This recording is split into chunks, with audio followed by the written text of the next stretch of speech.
Começando com a palavra de oração. Pai Celeste, louvamos o teu nome nesta noite, agradecidos a ti por esta rica oportunidade. Espírito Santo, guia, orienta esta classe, esta aula, esta ministração. Nós queremos receber mais de ti, a revelação da tua palavra. Precisamos sermos mais tocados, impactados, sacudidos pela tua palavra. Espírito Santo, glorifica o teu nome, como sempre tu tens feito, e ajuda-nos, ó Deus, a compreendermos na totalidade esta tão importante matéria que tem muito a ver com a nossa salvação. Muito obrigado. Com o perdão de nossos pecados, nós a ti oramos e te agradecemos em o nome de Jesus Cristo. Amém e amém. Boa noite, paz do Senhor, graça e paz. Estamos hoje, infelizmente, com um número sensivelmente reduzido de alunos. Esta é a aula número 7 da matéria de Soteriologia, a doutrina da salvação, curso básico em teologia. Nós teremos mais uma aula. Nós vamos, desta feita, fazer um pouquinho diferente para dar melhor produtividade. Anotem aí, próxima aula, dia 19 de agosto, terça-feira, será a última aula. A aula da terça 26 será somente prova. Repito, a aula da terça-feira, 26 de agosto, será prova. Isso vai acontecer no horário de 8h30 da noite. Então você já se organize na medida do possível, perfeito? Para o dia 26 de agosto, que será a última terça-feira deste mês, e aí vamos ter então de maneira separada um momento, porque geralmente fazemos sempre a prova no final da ministração da última aula.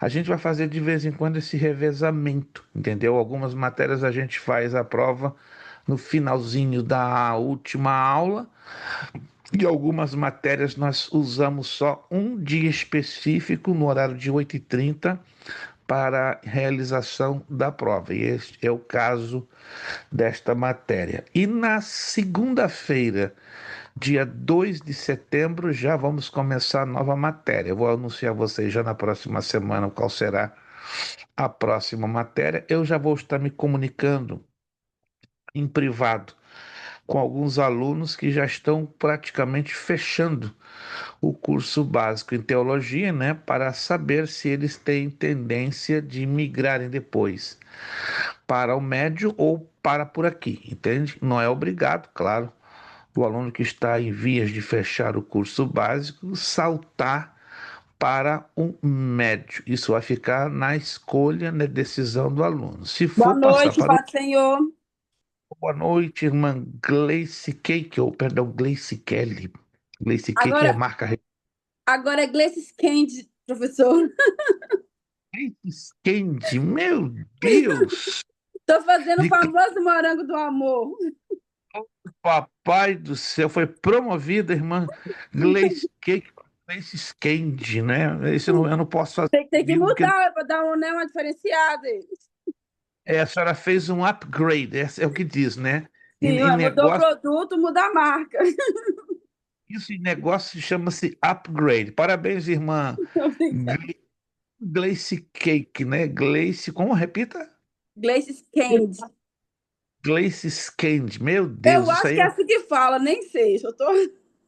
Tá certo, Candy, Candy, É, Candy. No Reino Unido é cookies, mas aqui é candies. Parabéns. Deus continue abençoando a nossa irmã amém. Gleice. Meus irmãos, dia 2 de setembro começamos então a nova matéria, né? Não vou falar isso aqui de propósito, mas E é um pouco raro eu fazer isso, mas eu vou fazer, né? Eu não dou aula no dia do meu aniversário, mas esse ano Papai do Céu está me dirigindo eu dar aula no dia do meu aniversário, né? Será o dia 2 de setembro, como diz meu filho, pai, o senhor não vai estar bestalhado. Por quê? Porque eu vou fazer meia meia, né? Graças a Deus não vai ser o meia meia meia. Tem os 3 6, né? Então eu estarei partindo para 66 anos de idade no dia 2 de setembro. Aí careço das vossas orações, né? Mas pode ter certeza, eu vou estar aqui, eu só vou comemorar na quarta, dia 3 de setembro, né? Vou comemorar o meu e do meu filho. Nosso filho faz dia 28 agora, então a gente procura fazer sempre os dois juntos. E aí, minha esposa, você vai cancelar a aula? De jeito nenhum, de forma nenhuma. Dou aula normal, como qualquer outro dia. E aí na quarta, que geralmente é a minha folga, 3, né? A gente vai estar, então, fazendo uma comemoraçãozinha bem simples aqui em casa com a nossa família, meu cunhado, enfim. Página 8.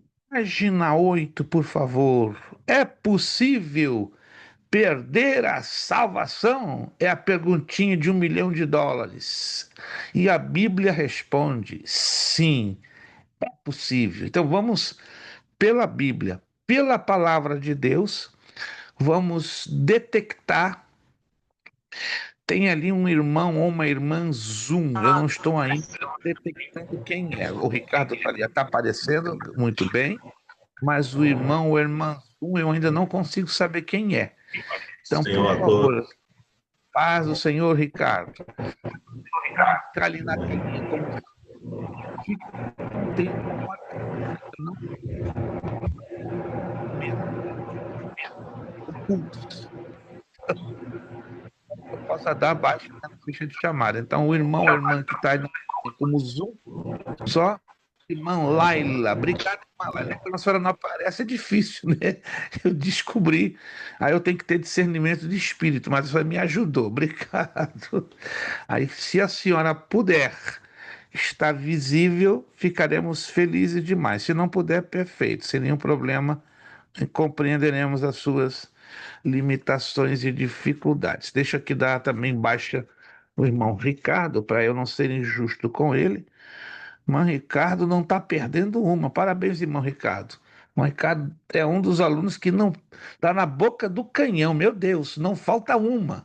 É um pouco raro, mas eu sei que tem todos, né?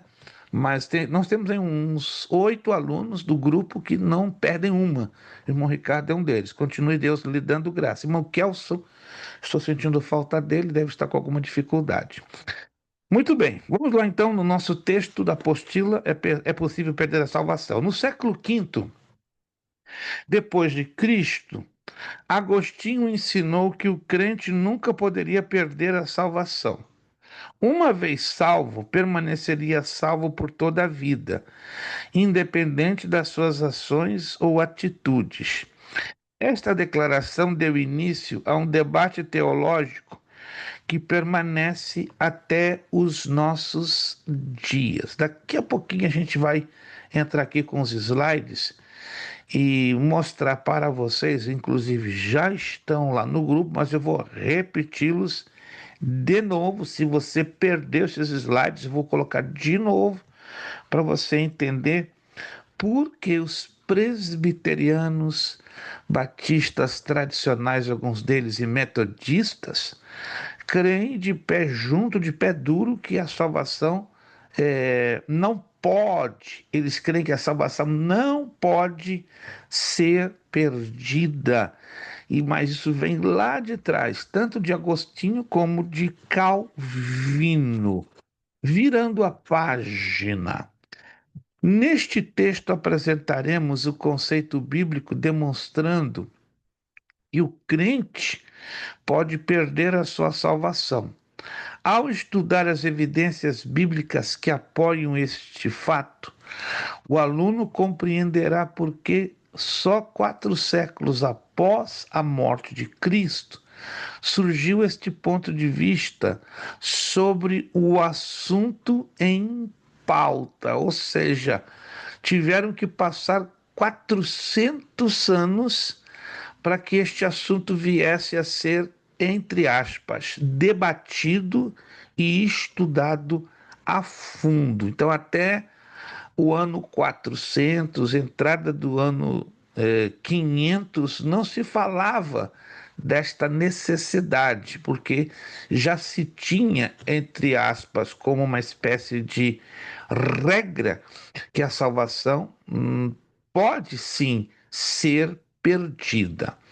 Vamos então ao assunto, vamos entrar no assunto lá nas Escrituras. Como é que as Escrituras estão abordando esta questão da perda da salvação? Eu repito, ah, a questão da perda da salvação ou não, até o quarto, quinto século, não era questionada ou debatida.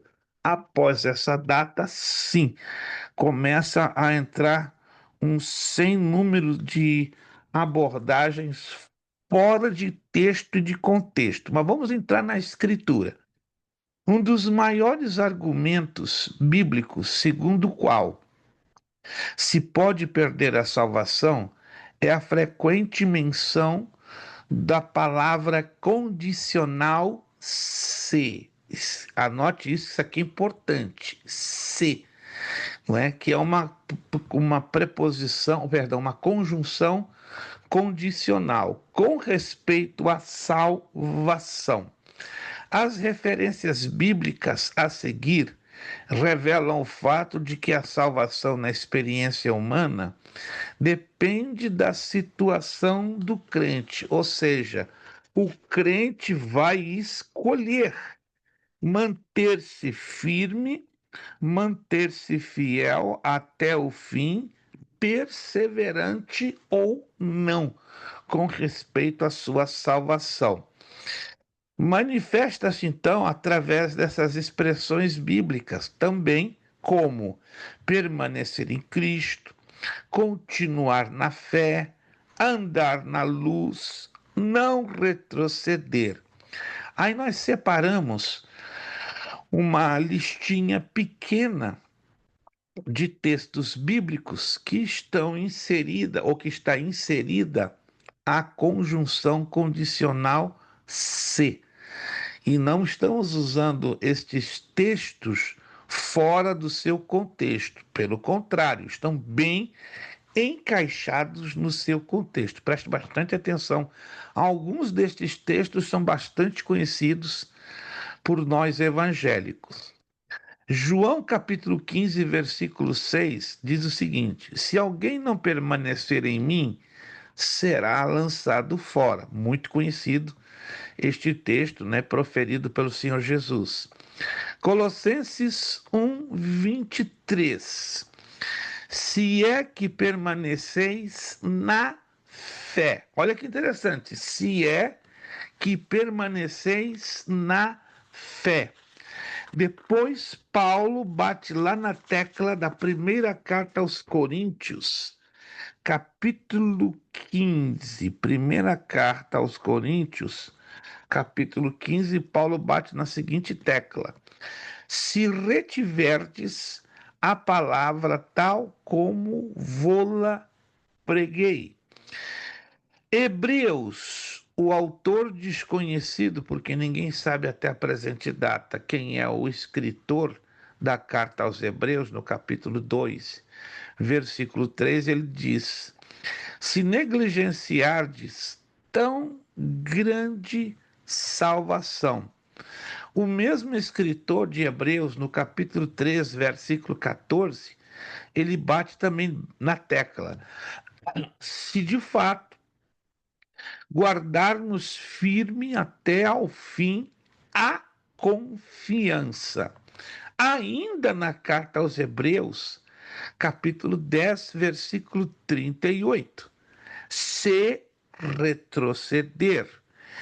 E o evangelista João, na sua primeira epístola ou carta, capítulo 1, versículo de número 7.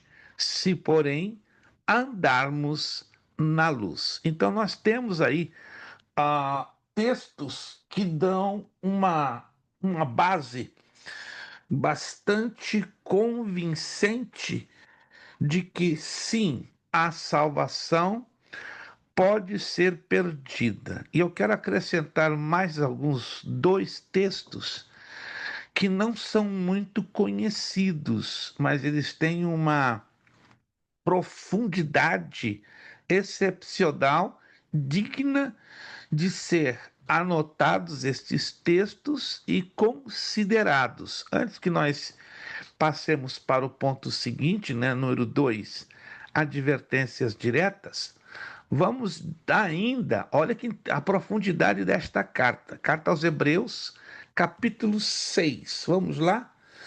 Na carta aos Hebreus, capítulo de número 6. Carta aos Hebreus, capítulo de número 6. Vamos ao versículo 4, 5 e 6. É um texto muito profundo e muito forte.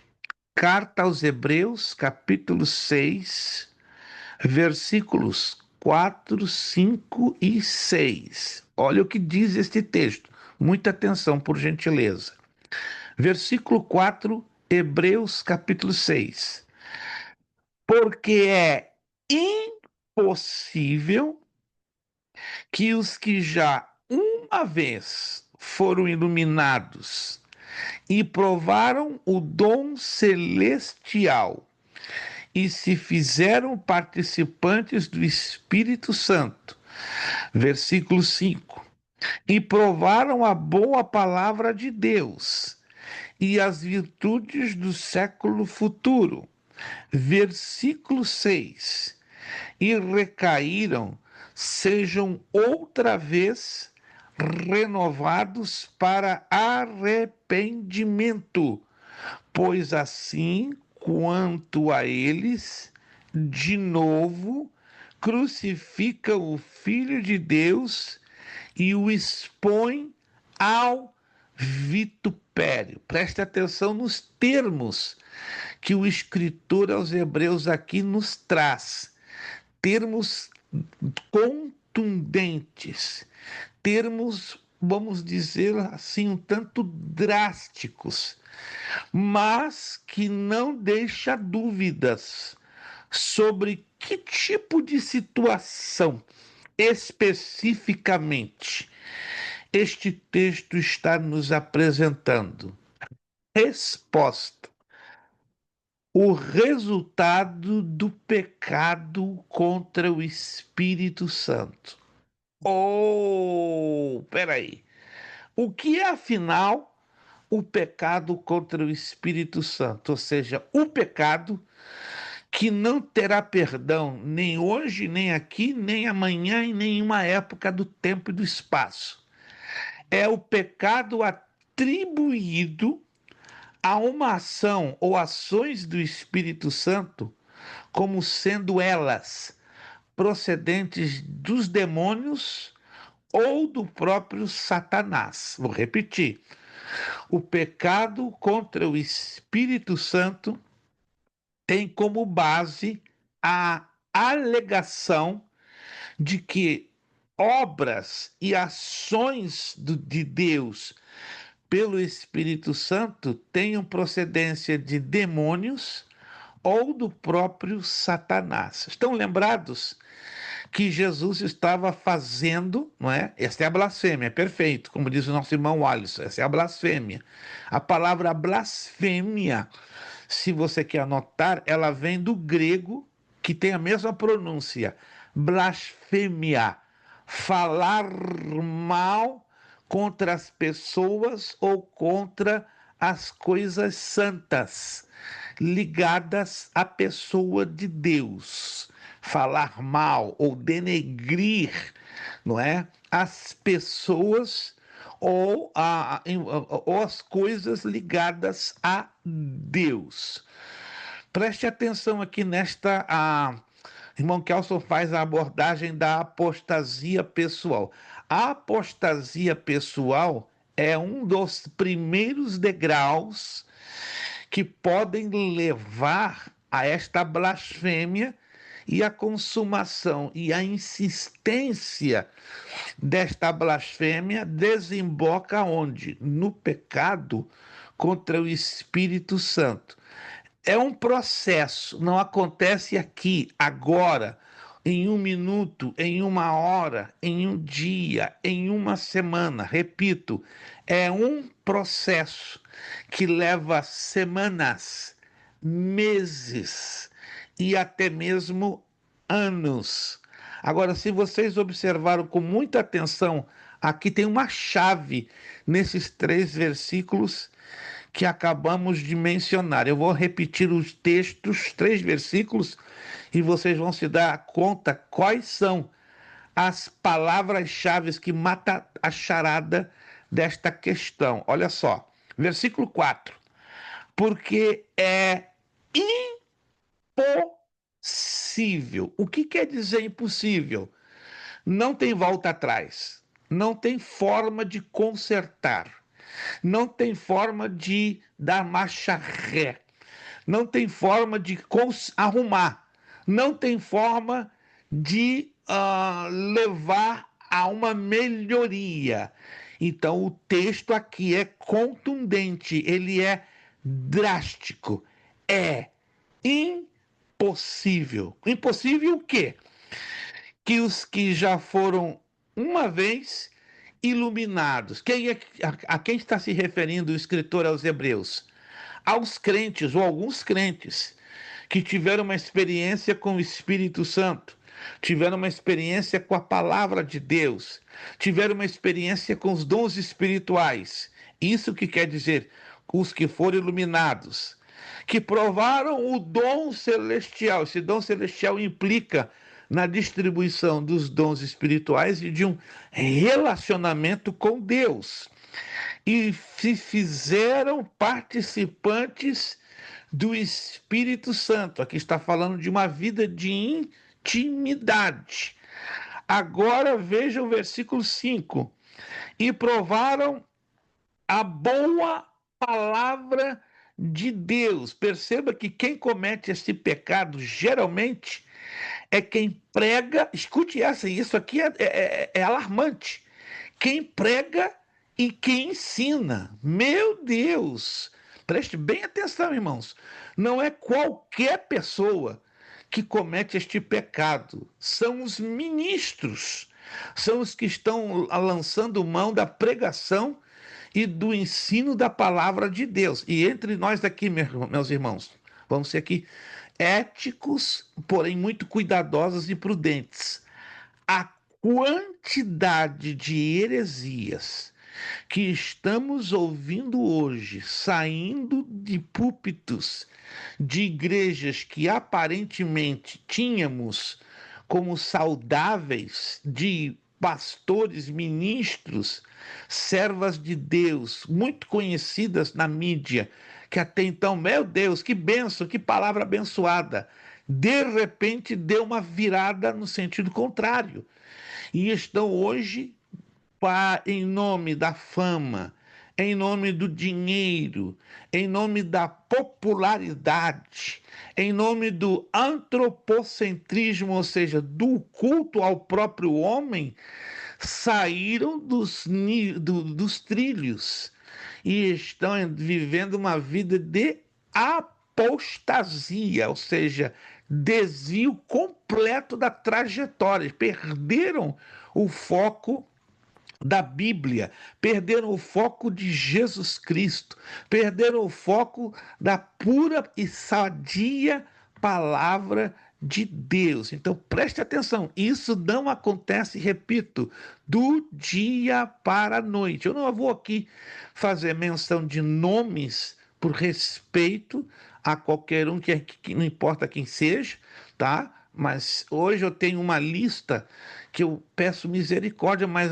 até Deus falou comigo, não peça misericórdia, porque eles já pisaram em cima do sangue da aliança. Eles já pisaram em cima do Espírito Santo. Eles insistiram na sua própria consciência, limpa e livre consciência, que isso não é ação de Deus, e sim uma ação dos demônios. Paulo fala isso na primeira carta a Timóteo, capítulo 4, versículo 2, que eles estão com a sua mente cauterizada. O que é uma mente cauterizada? Uma mente que já foi queimada, vamos assim dizê-lo, porque a palavra cauterizar vem do grego cauterios, queimar a fogo vivo. E vocês vão de entender, tudo que o fogo passa, se a mão sofre uma queimadura, o que vai acontecer com a mão? Ela perde a sensibilidade ao tato, dependendo do nível da queimadura. E esses ministros já perderam o quê? A sensibilidade ao arrependimento. Estão aí pregando bobagens, ensinando heresias, levando as pessoas de boa fé a crerem em algo que não é bíblico, que não aponta nem para Cristo e nem para uma bibliocentricidade, ou seja, tendo a Bíblia como o legítimo centro da sua fé. E olha o versículo 6, que é dramática essa declaração. E recaíram. O que quer dizer essa expressão? Já são inconstantes. Caíram uma vez, caíram duas vezes, caíram três vezes. Mas aqui o texto ele é muito dramático na abordagem. E recaíram, sejam outra vez. Isso não é uma coisa que aconteceu nenhuma, nem duas, nem três, nem quatro. Isso chama-se constância ou reiterar. São os erros reiterados, insistentemente cometidos. Sejam outra vez renovados para quê? Arrependimento. Essa é a outra chave, irmãos. No momento que existe a incapacidade ao arrependimento, é a prova clara que a mente já está cauterizada. O Espírito Santo está ali, ó, batendo, pá, pá, pá, pá, mas a mente está amortecida, queimada, perdeu a sensibilidade. Partindo do princípio que o Espírito Santo, de acordo com João capítulo 16, versos 7, 8 e 9, diz que ele convence o homem do pecado, da justiça e do juízo. No momento que esta sensibilidade ao arrependimento desaparece ou é anulada, já era, acabou.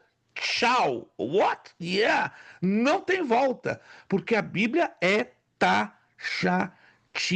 Não há forma de arrependimento, não há. E aí a gente já viu isso, a gente não é queiramos debater esse assunto, a gente já está estudando isso já um pouco mais de 2, 3 aulas seguidas. A Bíblia nos mostra com clareza dois exemplos bem claros: o rei Saul e Judas Iscariotes. Foram eles predestinados a perderem a salvação? Não, eles escolheram. Mas isso aconteceu do dia para a noite? Não, foi um processo. Foi um processo. Um processo que eles escolheram. Aí alguém me pergunta: havia alguma possibilidade de, no meio do processo, eles darem a meia volta a volver? Sim, sem dúvida nenhuma. Isso a gente, quando estuda a fundo a Escritura, descobrimos que Deus deu todas as oportunidades possíveis e viáveis, tanto ao rei Saul como a Judas Iscariotes. Mas é aberrante, é escandaloso e é herético batermos na seguinte tecla: não, os dois já estavam predestinados à perdição. Erradíssimo. Nenhum dos dois estavam predestinados à perdição. Eles escolheram. Foi uma escolha. Gente, isso é perigoso. Nós podemos estar hoje colhendo consequências das nossas escolhas. sejam elas boas, sejam elas más. Volto a repetir aquilo que estamos falando já por várias aulas. Deus perdoa os nossos pecados, sim ou não? Resposta: sim, desde que haja arrependimento, desde que haja contrição, desde que haja uma atitude sincera diante de Deus. Isso não temos dúvida. Ele perdoa. Agora, o perdão não quer dizer remover as consequências do pecado cometido, ou remover as consequências da semeadura. Isto Deus não remove. Por favor, irmãos, fique isso bem claro. As consequências, a despeito que ele já nos perdoou, continuam. O pecado de Davi, um exemplo claríssimo. Se arrependeu? Meu Deus, põe arrependimento nisso. O Salmo 51 está lá como prova, o Salmo 32. Mas Deus isentou Davi das consequências? De jeito nenhum. As consequências foram altamente pesadas. Porque a palavra de Deus, irmão, ela se cumpre. Não tem jeito. Jeremias 1,12. Eu velo pela minha palavra para cumpri-la. E que Deus tenha de nós, irmãos, misericórdia. Não sei a quem eu estou me dirigindo, mas pode ser que eu esteja falando aqui com alguém que está passando por um processo super apertado, difícil. Senhor, que prova é essa? Que tribulação é essa? Que tempestade é essa? Pare para pensar. De repente, o que você está passando aí com uma tormenta, uma tribulação que parece que não acaba nunca, não poderia ser consequência de uma má semeadura feita lá atrás? Sim. Para pensar. E ora. E pede a Deus. E ele vai te revelar. E não se assuste. Se ele te dizer, meu filho, minha filha, essas pancadas que tu está recebendo uma atrás da outra, é resultado daquilo, lembra lá atrás? Naquele evento, naquele acontecimento? Meu filho, minha filha, eu te perdoei. Amém. Mas tu está colhendo, é consequência. Não tem jeito, irmãos. Estão me entendendo? Quantos estão me entendendo, gente? Isso aqui tem que ficar bem claro, bem esclarecido. Vou repetir o versículo 6, ele é muito pesado, E recaíram, sejam outra vez renovados para arrependimento. Então não tem possibilidade de arrependimento. Zerou arrependimento, porque a mente já está cauterizada. Pois assim quanto a eles, crucificaram de novo. Olha esta expressão, de novo. Cristo já foi crucificado, mas esses que estão blasfemando contra o Espírito Santo voltam aqui a crucificar de novo ao Senhor Jesus Cristo. E o expõe ao vitupério, ou seja, à vergonha. Essa mesma visão e essa mesma situação quase se repete no capítulo 10 da carta aos Hebreus, com alguns detalhes que não vemos no capítulo 6. Capítulo 10, carta aos Hebreus. Está anotando? Isso não está na apostila. Então, eu sugiro que você anote, porque isso aqui é pesado e é fato bíblico. Carta aos Hebreus, capítulo 10. Agora preste atenção no versículo 26, 27 e 29. Carta aos Hebreus, capítulo 10, versículos 26, 27 e 29. Está dentro do mesmo cenário, o pecado contra o Espírito Santo. 10, 26 de Hebreus. Porque se pecarmos, de que maneira? Inconscientemente, acidentalmente, voluntariamente. Analisa comigo. O que é o pecado voluntário? É a desobediência deliberada. Deus falou a Adão e Eva: não comam do fruto da árvore que está no centro do jardim, porque o dia que vocês colocarem a mãozinha lá e comer daquela árvore, hasta la vista, baby, tchau, acabou, vocês vão morrer. A ordem foi clara, a ordem foi decisiva, a ordem foi específica. Adão e Eva obedeceram? Não. Ao contrário, pecaram sabendo, pecaram consciente, pecaram deliberadamente. Tiago 4,17, anote aí, ó. Tiago 4,17. O que está escrito lá? Vamos a Tiago 4,17 também. Isso aqui é importantíssimo e tem que ser levado em consideração. Se não for levado em consideração, tá o problema pior do que já está. Tiago 4,17. Aquele, pois, que sabe fazer o quê? O bem, e não o faz, comete pecado. Alô? Ó, estamos através deste livro estudando-o, ou aqui uma vez por semana, ou nos cultos da sua igreja, estamos fazendo o quê? Lendo e estudando este livro, aprendendo a não fazer conscientemente coisas que vão desagradar o coração de Deus. Mas Tiago é taxativo. Aquele, pois, que sabe fazer o bem. Nós estamos aprendendo a fazer o bem, correto? Estamos aprendendo a fazer aquilo que agrada ao coração de Deus. Mas se eu vou no sentido contrário, na estrada ao contrário, se eu faço o contrário do que eu estou aprendendo, o que vai acontecer? Eu estou rejeitando o conselho de Deus. E aí eu estou o quê? Conscientemente, deliberadamente pecando. Aí o negócio fica feio. Vamos voltar lá de novo a Hebreus 10:26.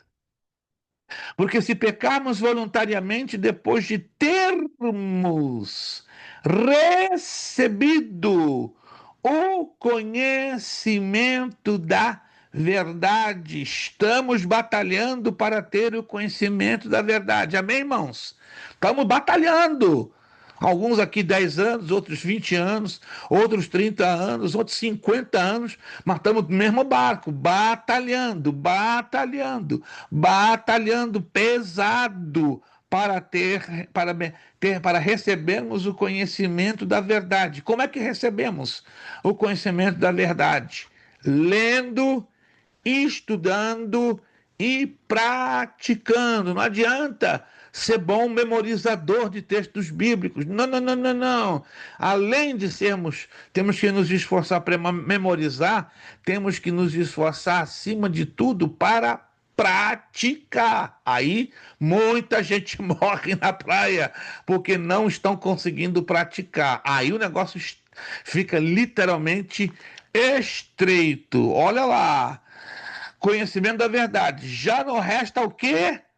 Mais sacrifícios pelos pecados. Papai do céu. Mas olha o 27.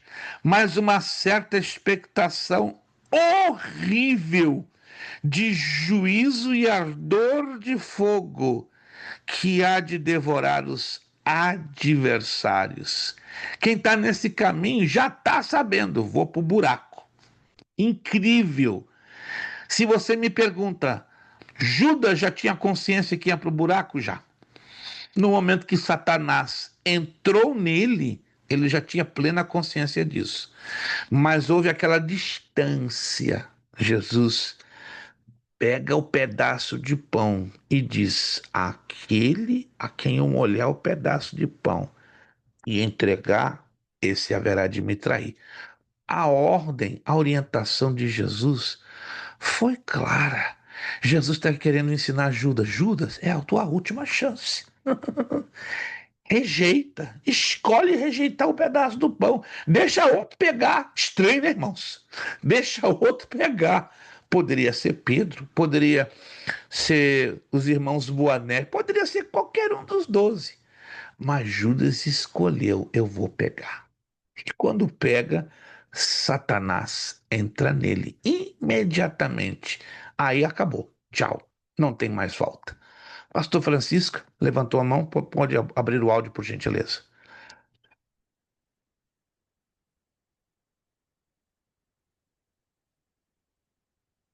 O som está fechado ainda, Pastor Francisco. O senhor ainda não conseguiu abrir o som. Pastor Francisco está batalhando um pouquinho, é normal. O pastor, não sei se ouviu chegando. Boa noite para todo mundo. Faz. Eu vi. O cheiro do Pastor, está alecrim ouvindo agora? encheu a sala, então eu já percebi que agora já está Não quis interromper a aula.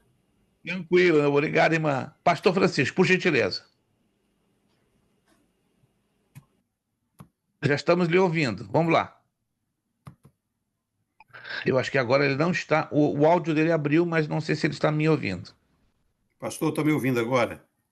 100%, 100%. Tá. É que o senhor me fez lembrar, o senhor falando aí sobre de não ser simplesmente ouvinte, um texto que é bastante conhecido nosso, que é Tiago 1, 22 até o 25, mas especificamente os primeiros versículos, que diz assim: sejam praticantes da palavra, não apenas ouvintes, enganando a vocês mesmos. Aquele que ouve a palavra, mas não a põe em prática, é semelhante a um homem que se vê no espelho. Som do pastor Francisco. Eu falei assim, repita, o seu som está falhando um pouquinho. Repita, se possível, por gentileza, que o seu som está Tiago falhando. 1, 22. Perfeito, perfeito, perfeito. Sejam praticantes da palavra, não somente ouvintes, Corretíssimo, corretíssimo. enganando a vocês mesmos. Aquele que ouve a palavra, mas não a põe em prática, é semelhante a um homem que se vê no espelho, mas depois de se ver no espelho, olha para si mesmo, sai e se esquece da sua aparência. Excelente, excelente colocação. Perfeito, é isso mesmo. E há um risco, né? E muitos estão caindo nesse risco e, infelizmente, incorrendo deliberada. Por que eu digo deliberada? Porque estão repetindo o mesmo erro, mesmo erro, mesmo erro, mesmo erro. Aí eu fecho Hebreus 11, 29. Olha a declaração aqui, pesada. De quanto maior castigo cuidais vós, ser julgado merecedor aquele que vai fazer três coisas aí pesadas. Primeiro, pisar o Filho de Deus. Dois, tiver o profano sangue do testamento com que foi santificado. E três, fazer agravo ao Espírito da graça. Acabou toda e qualquer possibilidade de arrependimento, de retrocesso, de volta atrás, de perdão, acabou. Essa é a forma como se configura o resultado final e dramático do pecado contra o Espírito Santo. Pecado este, nas páginas da Escritura, cometido por Judas Iscariotes e Saul. Ao contrário, como já foi ventilado aqui na aula passada, se não me engano, Sansão não perdeu a salvação. Ao contrário, ele fez o que fez, pagou as consequências dos seus atos desviados, mas diz a Escritura que o cabelo dele começou a crescer. Qual a razão? Porque Deus olhou lá no coração de Sansão o quê? Quebrantamento, arrependimento. Irmãos, quebrantamento e arrependimentos, quem só vê é Deus. Isso é bem curioso. Nós estamos sempre buscando evidências externas. Vamos lá. Se ele ou ela está definitivamente arrependido. Não, aqui dentro, no sentido pleno e mais profundo, é só um que conhece. E é a prova que a Escritura deixou estampado, deixou claro. E os seus cabelos começaram a crescer. O que é isso? Demonstração da graça de Deus, demonstração de que Deus é gracioso com todo aquele que demonstra o quê? Quebrantamento, arrependimento. E o processo aí é interessante, né?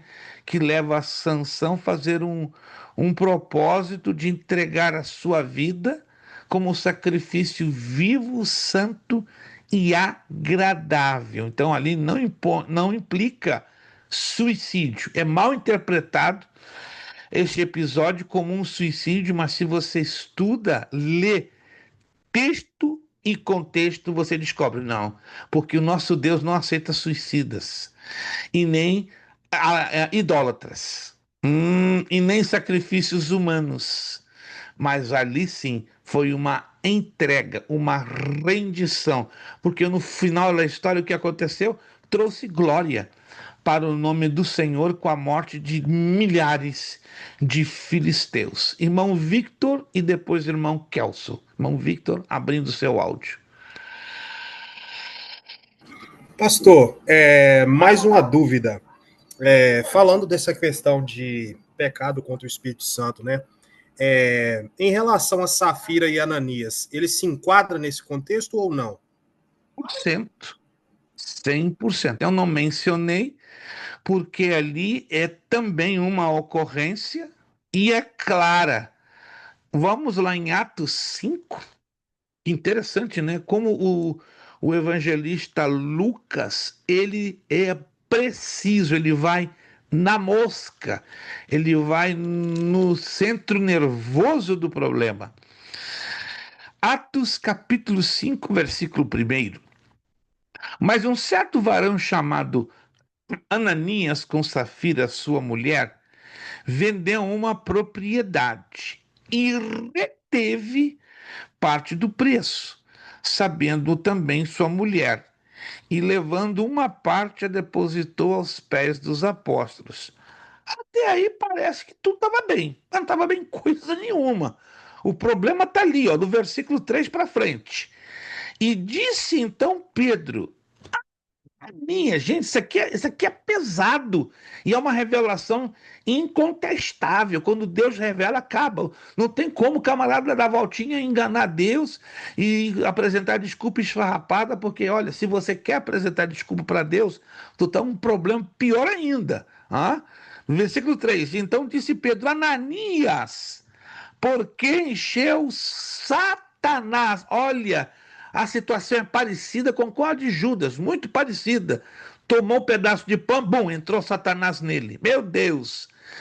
Claro que Lucas não entra em detalhes, mas eu creio, pelas entrelinhas do texto, que Ananias e Safira, de igual maneira, irmãos, ninguém me convence do contrário, porque é atentar contra o sentido de misericórdia e longanimidade que tem o nosso Deus. Eles, igual maneira, tiveram a oportunidade de sobra para escolher, mas escolheram o quê? Serem enganosos, serem mentirosos, e para piorar, decidiram enganar deliberadamente. Anote isso aqui: nenhum texto na Bíblia que aplica-se essa frase, e Satanás tomou posse, Satanás encheu o coração, quer dizer com todas as letras, deu legalidade, abriu a porta. Isso pode acontecer com qualquer um de nós. Ah, pastor, eu ultimamente estou me enchendo do Espírito Santo. Aí que mora o perigo. Estar cheio do Espírito Santo aqui agora não é garantia. Diz a Escritura: enchei-vos do Espírito. Isso é um ato contínuo. Eu tenho que fazer isso aqui, ó, diariamente, diariamente, diariamente. Porque a gente come só uma vez na vida e acabou? É igual um veículo. Você enche uma vez só o seu tanque de gasolina? Não. Você está enchendo constantemente, constantemente, constantemente. Igualzinho a vida espiritual. Nós estamos constantemente enchendo nosso tanque do Espírito, exatamente para combater a incredulidade, para combater a dúvida, para combater a desconfiança, para combater as obras da carne. É uma batalha pesada, pesada. E quando eu e você negligenciamos no enchimento do Espírito Santo, não tenha dúvida, não tenha dúvida, vai haver a abertura de legalidade para Satanás tomar posse. Então anote isso aí. Todos nós estamos sujeitos a esta legalidade, mas ela pode ser bloqueada, ela pode ser travada, ela pode ser impedida a partir do momento que eu decida, eu preciso, eu vou lutar como ninguém para estar diariamente me enchendo do Espírito Santo. Porque estando nós todos os dias buscando, não tem como o diabo encher nosso coração, caramba. O diabo só vai encher o coração daquele que está vazio. E aqui está claro. Por que encheu Satanás o teu coração? Cadê Deus na vida de Ananias? Vazio. Acabou.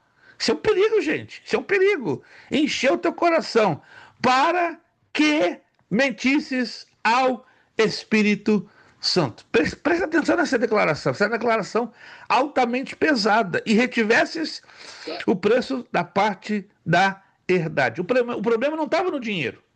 Não estava no dinheiro. O problema estava que ele abriu o espaço para legalidade e decidiu ser cheio de Satanás e, consequentemente, veio o resultado: mentir ao Espírito Santo. O resto da história vocês sabem. A mesma coisa aconteceu com Safira. Ambos foram coniventes. Ambos abriram legalidade para serem cheios por Satanás. Decidimos ser cheios de Deus ou decidimos ser cheios de Satanás? Outro exemplo, Pedro. Lembra-se? Pedro foi pego de jeito por Satanás. Mas Jesus disse: ó, estou orando por ti. Satanás está te cirandando, mas eu estou orando por ti, para a tua libertação. E graças a Deus houve sensibilidade da parte de Pedro e ele se deixou ser trabalhado por Jesus. Essa é a grande diferença entre Pedro e Judas. Reconhecimento. Um teve humildade, outro teve arrogância e a soberba. Ambos estavam ruins, estavam mal. Mas Pedro teve a humildade de dizer: eu estou mal, eu estou mal, mas eu quero ser restaurado. Aleluia! E aí? O camarada escolhe? O que ele escolher vai receber. Pedro escolheu o arrependimento, foi restaurado. Judas escolheu o remorso, acabou no suicídio, perdendo a salvação. Irmão Kelson. A paz do Senhor, meus irmãos. Pastor, sobre esse ponto aí, Efésios 4:27, não deis lugar ao diabo. Exatamente. Amém. Outro ponto, pastor, sobre Hebreus 6. Sim, por sobre favor. blasfêmia contra o Espírito Santo. Jesus Cristo, na cruz do Calvário, ele morreu por todos nós. O seu sangue ali nos lavou, nos purificou de todo o pecado. Certo? Sem dúvida.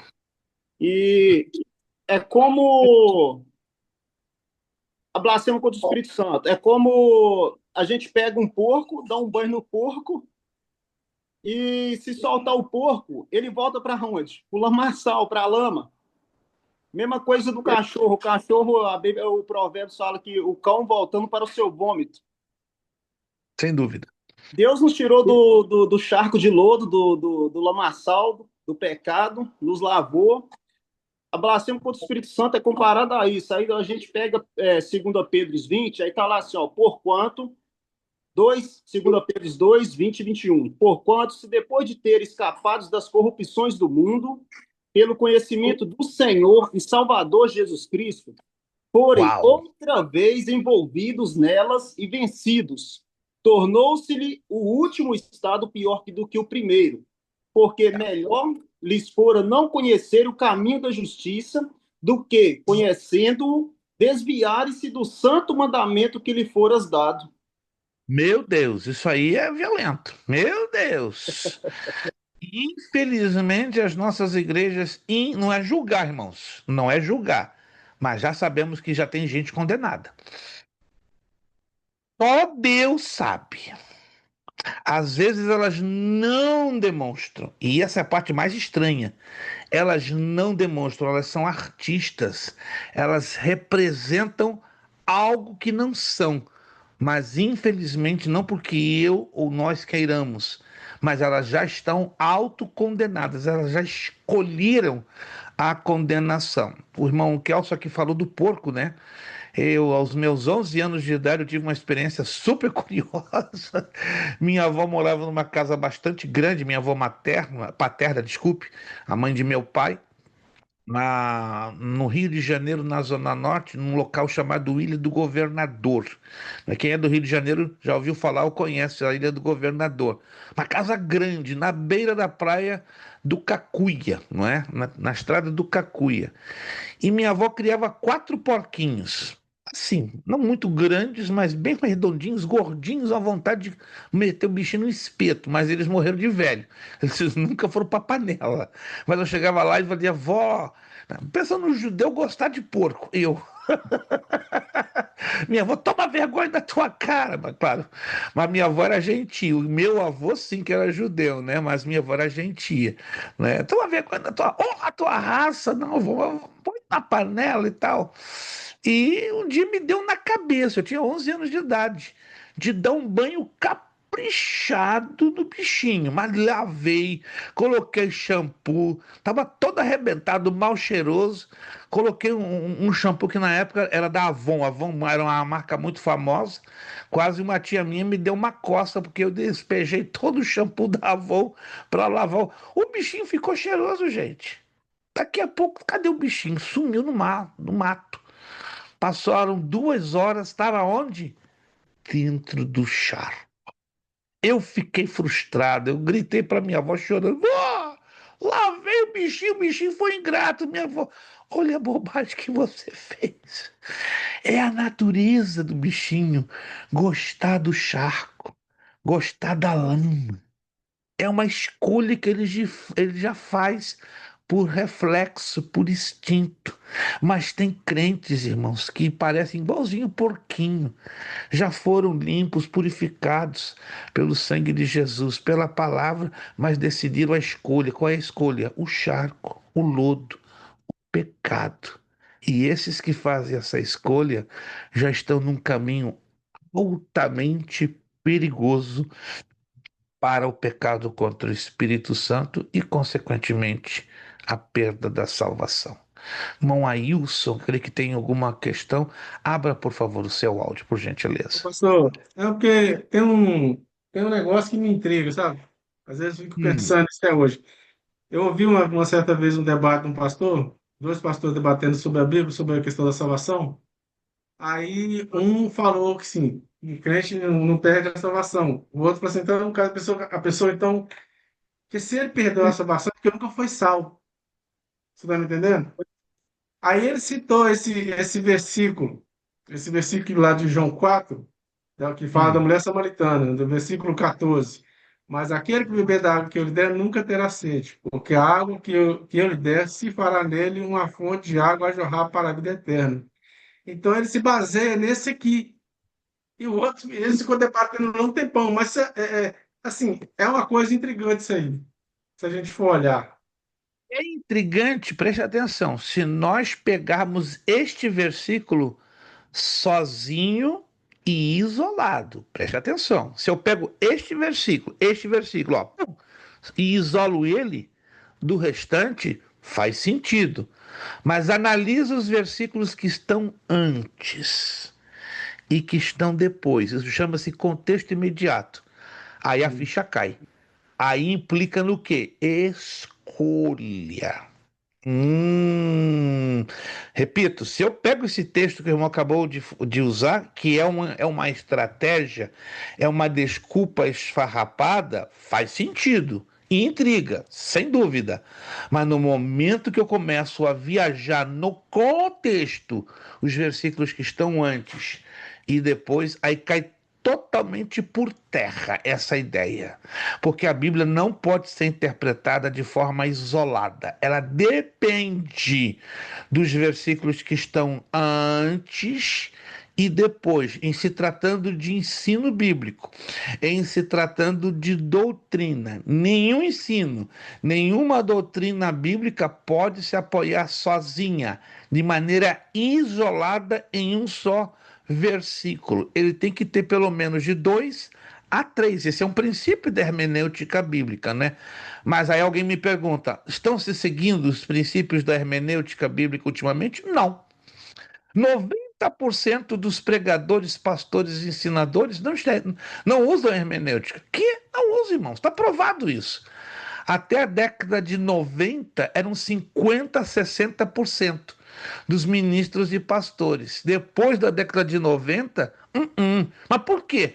Porque não se motiva, não se incentiva, não se ensina, nem nos cultos da igreja, os cultos de ensino, nem na escola bíblica dominical, quando a igreja tem a escola dominical, não se ensina, irmãos. É impressionante.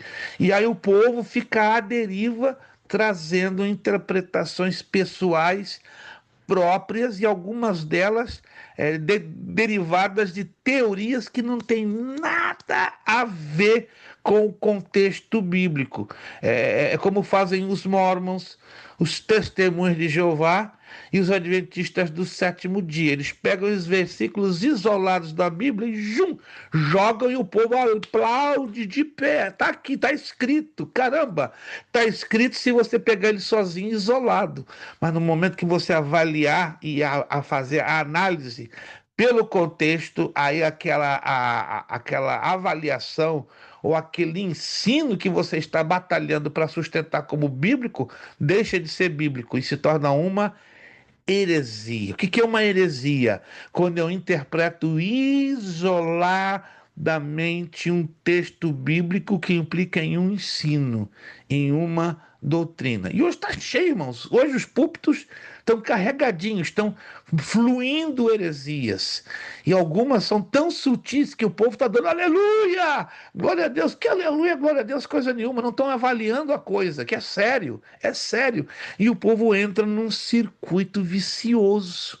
Meu povo perece porque falta conhecimento, ou seja, o povo não é guiado, não é orientado e muito menos motivado a examinar as Escrituras. Hoje, a igreja que ensina e que motiva aos seus membros a examinarem as Escrituras, levanta de pé e aplaude, porque está raro. Está raríssimo, raríssimo, raríssimo.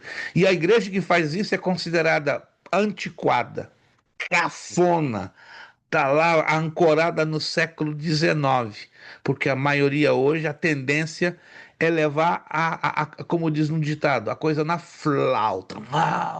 O negócio é louvar, o negócio é adorar. Tem igrejas que só valorizam a adoração e o louvor como uma espécie de uma manipulação mental e emocional, esquecendo-se que a Bíblia é a fonte de poder e é a que alimenta a vida espiritual. O louvor e a adoração é um complemento, é uma expressão da nossa gratidão para com Deus, reconhecendo como bom, como santo, como misericordioso, como longânimo. Agora, o povo está sendo desviado, não digo por todos, mas pela grande maioria das igrejas, a não lançar mão do alimento sólido que dá personalidade, identidade e maturidade cristã. Por isso vem o ventinho de problemas, o ventinho de heresias, vem o vento das tormentas da vida. Cai todo mundo. Ei, meu Deus, o que é isso? É só vitória. Não, não é só vitória, não. Tem luta, tem tribulação, tem lágrima, tem sangue, tem choro. Aí tem aquela igreja, é só vitória, meu irmão, é só vitória. Cristo quer nos dar vitória, sim, Senhor, mas o caminho da vitória é de lágrimas, é de sangue, é de suor, é de sacrifício. Hoje estamos presenciando um evangelho barato, um evangelho sem compromisso, um evangelho sem responsabilidade, um evangelho leviano, um evangelho fajuto, um evangelho manipulador das emoções, um evangelho que não leva ao verdadeiro culto racional. Aleluia! Que o Espírito Santo sacuda a mim e a você a entender Romanos 12, 1, 2, que temos que apresentar-nos como um sacrifício vivo, agradável a Deus, que é o nosso culto racional, não emocional. Racional. Mas peraí, o Espírito Santo não toca na minha emoção? Toca. Mas primeiro ele tem que tocar a sua razão. Se tu fazer o trabalho ao inverso, está tudo errado. Ele tem que tocar nossa razão primeiro. Aí vai trabalhar com a nossa emoção. Hoje as igrejas estão carregadinhas de crentes emocionais, não de crentes racionais. Porque quando estamos sendo trabalhados com a razão, a palavra trabalha na razão e depois na emoção, para sermos o quê? Equilibrados. Nem lançados para uma esquerda ou para uma direita, nem sermos fanáticos e muito menos legalistas. Vamos às advertências diretas aqui na apostila. A Bíblia contém muitas advertências acerca do perigo de cair da graça. Paulo advertiu os santos que achavam que fazendo o que quisessem estariam salvos. Aquele, pois, que pensa estar em pé, veja que não caia. Primeira carta aos Coríntios, capítulo 10, versículo 12. Irmãos, a coisa mais fácil para cair, sabe quando? Quando eu estou de pé. Ninguém cai quando está sentado ou deitado. Já viram alguém cair sentado? A menos que sofra de labirintite, como eu. Eu sentar, às vezes vem uma tontura e me joga no chão. Quem sofre de labirintite pode estar sentado ou deitado, está caindo. Mas se não é isso, para cair tem que estar de pé. Tem que estar de peito cheio. Não é? Aqui, ó.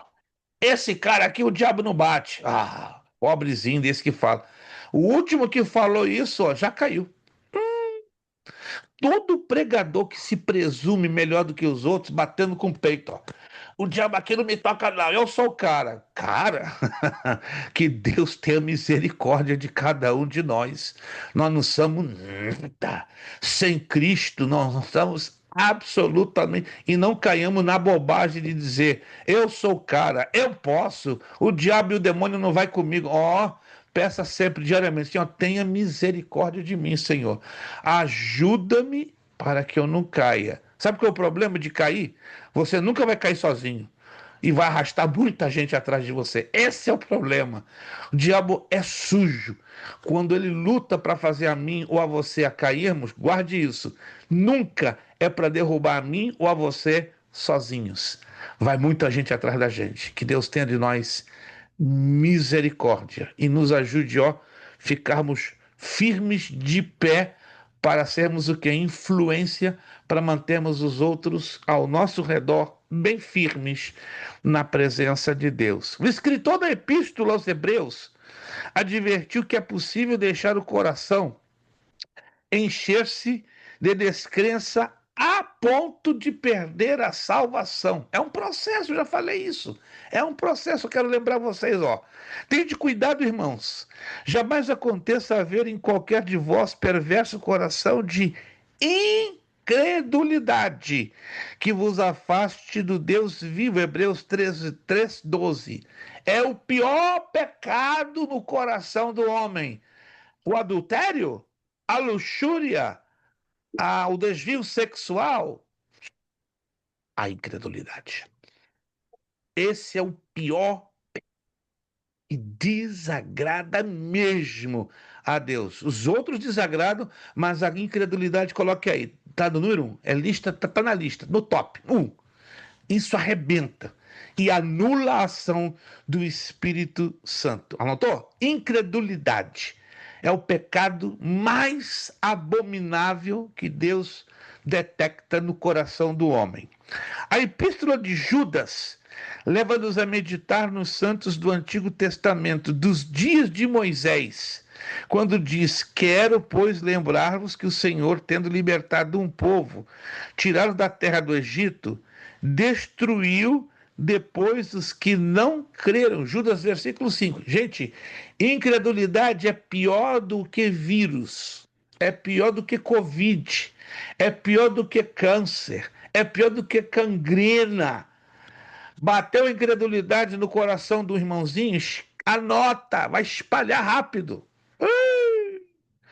Não, aqui incredulidade não pega. É ruim, hein?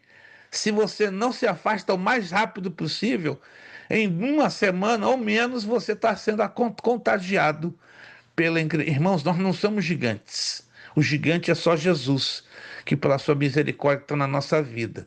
Então, cuidado, Pastor, então eu tenho que me afastar daquele irmãozinho que está com o coração agarrado da incredulidade? Infelizmente, você vai ter que fazer isso. Ou você faz ou você é contaminado. Se afasta e à distância diga: Senhor, tenha misericórdia. Porque o, o indivíduo, né, o caboclo do meu irmão, é duro, é incrédulo. E não se assuste. Hoje estamos presenciando ministros incrédulos, pastores incrédulos, pregadores incrédulos. Como é que é isso? Eu convivo semanalmente com esse tipo de obreiro e é um negócio super estranho, porque é bíblico e está bem aberto nas Escrituras. Há uma exortação, preste atenção aqui, ó, severa de João, que não deixa dúvida alguma quanto à possibilidade de alguém perder a salvação. Apocalipse 2:11. Estamos careca de ouvir esse texto, mas olha o que diz esse texto, olha só. O vencedor de nenhum modo sofrerá dano da segunda morte. Apocalipse 2:11. O que é a segunda morte? A perdição para a eternidade. Porque a primeira morte é a morte física, mas a segunda morte é a morte para a perdição eterna. Anotou aí? A primeira morte, eventualmente, todos nós, ou alguns de nós, haveremos de passar por ela, a menos que Jesus já tenha escrito: o Sebastião Gambriel não vai morrer, não, vai ser arrebatado. Né? O Vitor Miranda não vai morrer, vai ser arrebatado. Mas aí lá de cima, né, o Luiz Prestes vai morrer no dia 2 de setembro de 2025. Meu Deus, no dia do meu aniversário. Então eu só tenho 3 semanas de vida. Então segura, arruma a tua casa que eu vou te levar de hoje a 3 semanas. Irmãos, temos que ter isso muito claro em mente, muito claro. A nossa salvação depende do que determinamos na nível das nossas escolhas hoje, aqui, agora. Ela é tão sensível que ela pode assim, ó, numa fração de segundos, ser perdida. Mas, pastor, eu estou lutando há 30 anos. Não importa. Eu posso estar lutando 40 anos, mas em questão de segundos eu posso perder. Eu posso perder. Eu posso perder. No mesmo caso, no sentido contrário. O camarada está 40 anos no mundo fazendo as piores coisas, mas em segundos. Olha que isso chama-se graça e misericórdia. O camarada se arrepende, vai para o céu. Dá para entender um negócio desse? Não. Isso chama-se justiça de Deus. Deus é justo, irmãos. Nós que avaliamos as pessoas na visão da nossa justiça humana, mas Deus avalia aqui, ó, na justiça dele, que não tem nada a ver com a nossa. Conserva o que tens, para que ninguém tome a tua coroa. Apocalipse 3:1. Coroa aqui simboliza o quê? O que de mais caro temos, que é a nossa salvação. Você pode ter o seu BMW 2026. Você pode ter aquela casa estalando de bonita. Você pode ter o bem material mais caro e mais apreciado por você. Mas lembre-se, acima de tudo isso, a coisa mais cara que nós, como cristãos, temos chama-se salvação, convicção da nossa salvação. E não pasme, aliás, pasme. Tem crente que não tem segurança da sua própria salvação. Exemplos da perda da salvação. Vamos avançar, já pelo menos para fechar essa parte É o que da mais está tendo hoje, apostila. pastor. Crente que tá tendo convicção da salvação, é o que mais está tendo hoje, infelizmente. Irmão Ailson, eu falei ontem pela tarde por telefone com o pastor de 79 anos. Escute, 79 anos. 46 anos de ministério, 40 como pastor e 27 à frente de uma igreja enorme em Massachusetts. Sabe o que ele me disse em 35 minutos de conversação? Chorando igual uma criança. Pastor, eu já não sinto a convicção da salvação há 2 meses. Chorando. O que eu faço? Meu irmão, eu não sou o Espírito Santo, não, mas posso dar um humilde conselho? Eu já ministrei várias vezes na igreja dele. Volta a fita da sua vida. Descobre aonde o irmão caiu.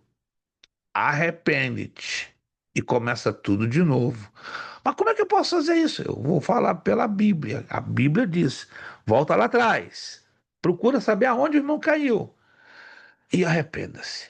Mas é complicado, pastor.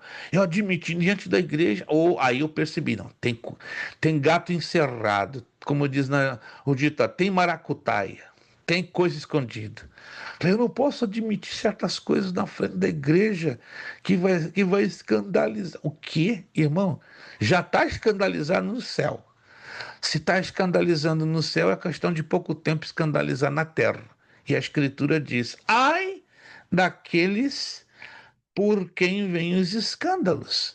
Melhor colocar, ó, uma pedra de moinho no pescoço e tchau, ó. Se lança no mar e acabou tudo. É o que mais tem que está acontecendo hoje.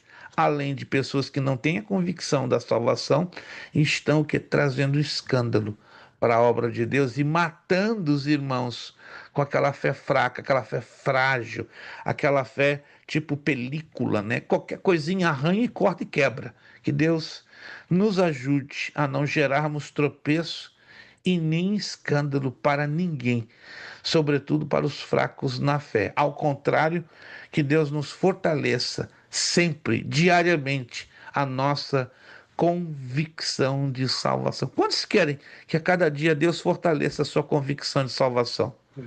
Eu preciso disso todos os dias, meu irmão. Não é porque eu seja pastor, eu seja educador cristão, é uma questão da minha própria salvação e também da minha família.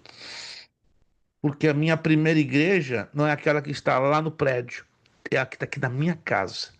E eu, como sacerdote da minha casa, eu tenho que cuidar da minha esposa e do meu filho solteiro. E eu tenho que viver exemplo.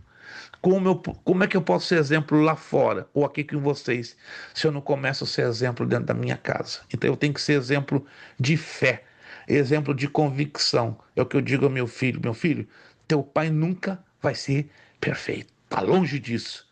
Mas eu luto pela excelência, eu luto para servir a Deus com excelência, com compromisso e com convicção, porque eu sei que essa excelência e essa convicção vão contagiar a você, meu filho, e a tua mãe, que é a minha esposa. E aí a casa anda equilibrada na bênção, na graça e na misericórdia de Deus. Exemplos da perda da salvação. A Bíblia não apenas ensina que é possível perder a salvação, mas também registra casos de várias pessoas que viraram as costas para Deus, perdendo por completo a comunhão com Ele. No Antigo Testamento, lemos acerca de Saul. Deus lhe mudou o coração e que o Espírito de Deus se apossou de Saul. Está lá em 1 Samuel 10, 9 e 10. Mais tarde, porém, tornou-se possuído por um espírito maligno e terminou sua vida suicidando-se. Já me perguntaram, pastor, peraí, um crente pode se endemoniar? Pode. Hã? Pode. No momento que ele dá legalidade, o Espírito Santo, ó, sai fora, aí entra o demônio. Como é que é? Irmãos, você pode não acreditar. Eu, minha esposa, nosso filho, vivemos isso na Argentina, na Bolívia, no Paraguai, no Uruguai e no Chile. Você nunca viu. E se o dia que você vê, você vai ficar assim, ó. Pastores de púlpito endemoniar-se. Cair, ó, espumando pela boca. Eu falo isso com muito respeito. É assustador. Quando eu vi isso pela primeira vez em 1993, eu falei, que é isso? O camarada falou em línguas agora em pouco e agora está endemoniado, vomitando. Gente, uma coisa impressionante. Confunde a cabeça. Aí eu comecei a investigar, aí fundo no negócio, aí Deus começa a me mostrar. E me mostrou com clareza. E aí agora eu quero provas. E aí eu descobri que esses pastores que se endemoniavam, sabe o que eles faziam? Isso pelo menos no norte da Argentina e no Paraguai. Antes de irem para o culto, eles tomavam passe com a bezendeira da cidade. Totalmente normal isso no norte da Argentina e no Paraguai. Irmãos, Deus é santo, Deus é limpo, Deus é puro.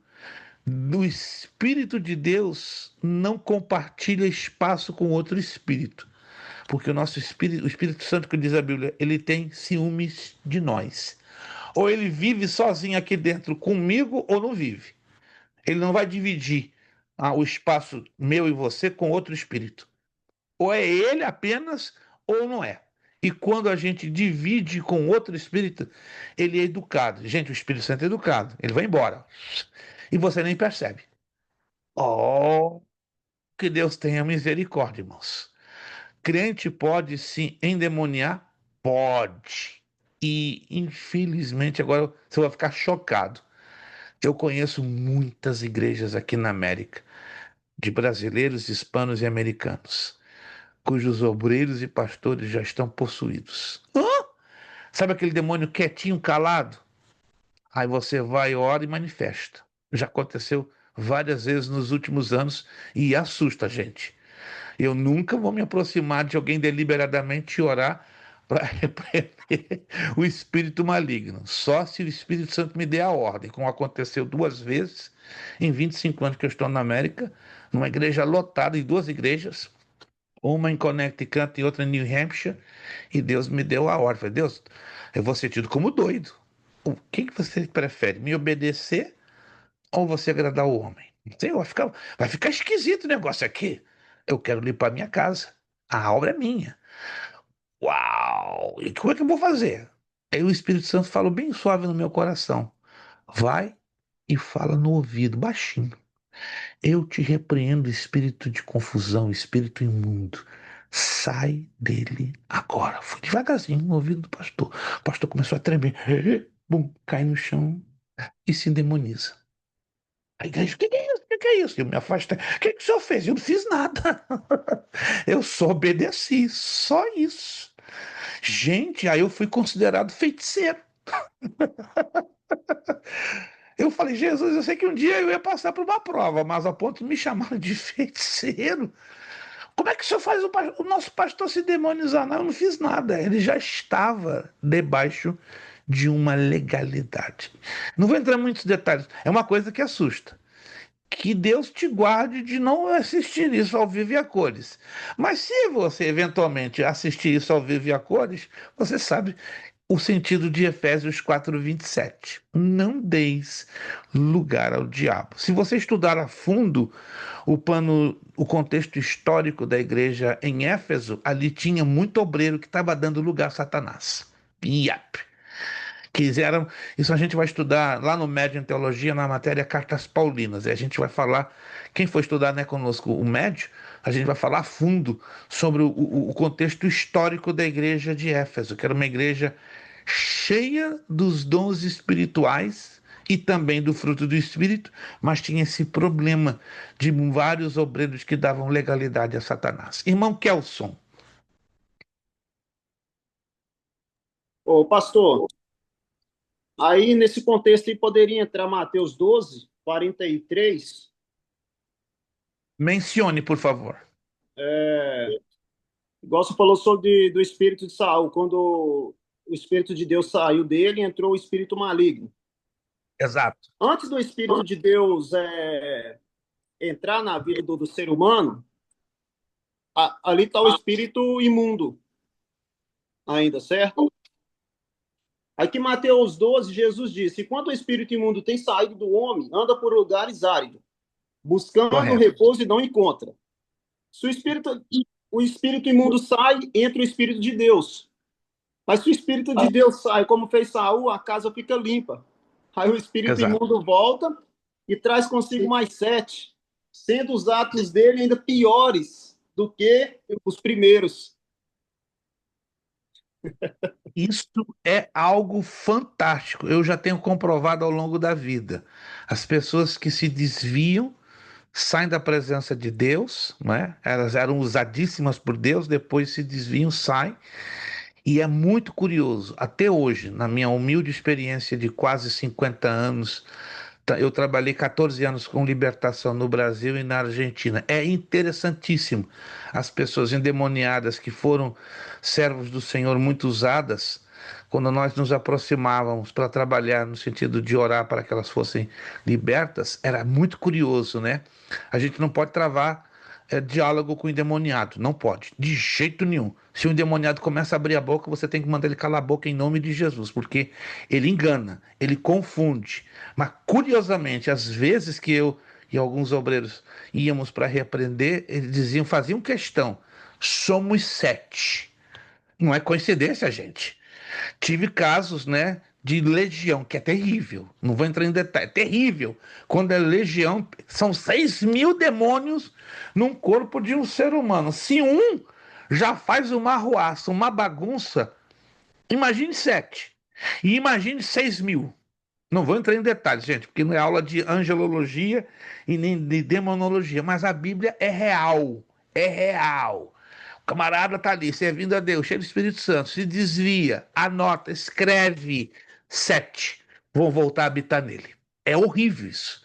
Que Deus tenha misericórdia do seu povo, né? Que a gente lute desesperadamente para manter o Espírito Santo dentro de nós, habitando dentro de nós, nos fortalecendo, nos mantendo fiéis e firmes na presença de Deus. No Antigo Testamento, já falei, né, que lemos acerca de Saul, que Deus lhe mudou o coração e que o Espírito de Deus se apossou de Saul. Mais tarde, porém, tornou-se possuído por um espírito maligno e terminou sua vida suicidando-se. Está dito de Salomão que na sua juventude amava ao Senhor, andando nos preceitos de Davi, seu pai. Veja só, 1 de Reis 3:3 diz isso. Mais tarde, porém, ele rejeitou a Deus e começou a adorar falsos deuses. Abra lá e leia, o tempo já está acabando, mas livro de Reis, do capítulo 11, do versículo 1 ao 8, você vai ler uma declaração chocante, que Salomão estava oferecendo incenso e sacrifício aos demônios de suas esposas. Que? Leia lá com calma. Primeiro livro de Reis, capítulo 11, do verso 1 ao 18. Fechando aqui a nossa aula. No Novo Testamento, o exemplo mais destacado de um desviado e apóstata é o de Judas Iscariotes. Já falamos isso várias vezes. Judas, no princípio, era um verdadeiro crente em Deus, pois jamais Cristo confiaria a um pecador o ministério de evangelizar. Olha, vamos pensar que isso aqui é sério. De curar enfermos e expulsar demônios, como diz Mateus 10, 7 e 8. Porém, já por ocasião da última ceia, Judas já havia abandonado a fé, ou há evidências no texto, que ali na ceia ele já estava desviado, que já tinha dado legalidade, mas Cristo estava ali trabalhando para que ele pudesse dar meia volta a volver, ou seja, ter um espaço ao arrependimento. Cristo sabia que Judas já não fazia parte do grupo dos salvos, porque ele já havia escolhido não fazer parte do grupo dos salvos. O próprio Judas confirmou isto quando traiu a Cristo e suicidou-se. Olha, outro exemplo. Himeneu e Alexandre, 2 cooperadores de Paulo, após manter a fé e boa consciência, naufragaram a fé. E Paulo os entregou a Satanás. Que expressão estranha, né? Paulo entregou a Himeneu e Alexandre a Satanás. O que é isso? Anote aí. Esse entregar a Satanás não é dizer, demônio, chega lá e faz bagunça na vida deles. É uma expressão idiomática que quer dizer, vocês estão expulsos da congregação. Anote aí. Entregar a Satanás na linguagem bíblica é desligar da comunhão do corpo, é a expulsão, nem é a suspensão, é a expulsão. Nós vamos falar, inclusive, isso, né? Aproveitando aqui o pastor Francisco está conosco, no final deste mês nós estaremos trazendo um seminário para obreiros ali em Salmaston, e a gente vai tocar nessa tecla super delicada, né, sobre a disciplina da igreja e essa expressão estranha que a Bíblia traz, entregar alguém a Satanás, que na verdade não é jogar na mão do demônio, é tirar essa pessoa da igreja, que ela então ficaria exposta à ação dos demônios, porque acredite a vocês ou não, segundo a Bíblia, estar em comunhão nos traz o quê? Proteção. Proteção contra a ação de Satanás e seus demônios. Demas, outro associado de Paulo, é declarado um ajudante fiel. Estava presente quando Paulo escreveu suas epístolas aos Colossenses e a Filemon. Paulo mesmo chamou de cooperação seu, olha, de cooperador seu. É difícil imaginar que ele não fosse um crente verdadeiro. No entanto, mais tarde, quem? Demas, abandonou a fé, isto é, a salvação, por causa do seu amor ao presente século. O camarada era materialista, o camarada gostava de um dinheirinho além do normal. Mas peraí, pastor, ter dinheiro é pecado? Não, ter dinheiro é uma bênção. Gente, se Deus puder te dar uma herança para ganhar 90 milhões de dólares, eu vou estar feliz da vida. Eu não quero que você me dê nada. O problema é o amor ao dinheiro. E esse foi o problema de Demas, né? Ele começou a crescer, cresceu. Tá bom demais, tá bom demais, tá bom demais. O problema é o amor ao dinheiro. Próxima aula, nós vamos corrigir agora os exercícios finais. Próxima aula, deixa eu só mostrar. Nós vamos trabalhar só com os slides. Eu vou repeti-los aqui no grupo. Para quem perdeu, salve, por favor. Eu vou mostrar as cenas rapidamente do que nós vamos trabalhar na última aula da doutrina da salvação. Vamos lá. Deixa eu ver aqui. Opa! Cometi aqui um erro. Desculpe. Ok. Perdão, cometi aqui um pequenino erro. Desculpe. Deixa eu voltar aqui. De novo, foi um erro que nós cometemos. Só um momentinho. Ok. Isto, agora estou voltando a abri-lo. Perfeito. Desculpe, cometi um pequeno erro. Perfeito. Ok. Voltei. Maravilha. Todos estão vendo os slides? Todos estão vendo os slides? Sim ou não? Estão vendo? Agora estão vendo? Isto. Perfeito. Ok, na próxima aula a gente vai trabalhar com os seguintes pontos de grande importância, né? Os slides é muita coisa. A gente vai falar sobre a genuína obra do Espírito Santo na vida do homem, né? A santificação do espírito, da alma e do corpo. A necessidade do arrependimento na mente, da confissão nas emoções, da conversão na vontade, da transformação nas atitudes. Por que a necessidade de libertação? Né? Vamos falar de três coisas diferentes, né? A opressão e a depressão é na alma e a possessão é no espírito. Quando a opressão e a depressão ocorrem na alma, elas entram por quatro portas.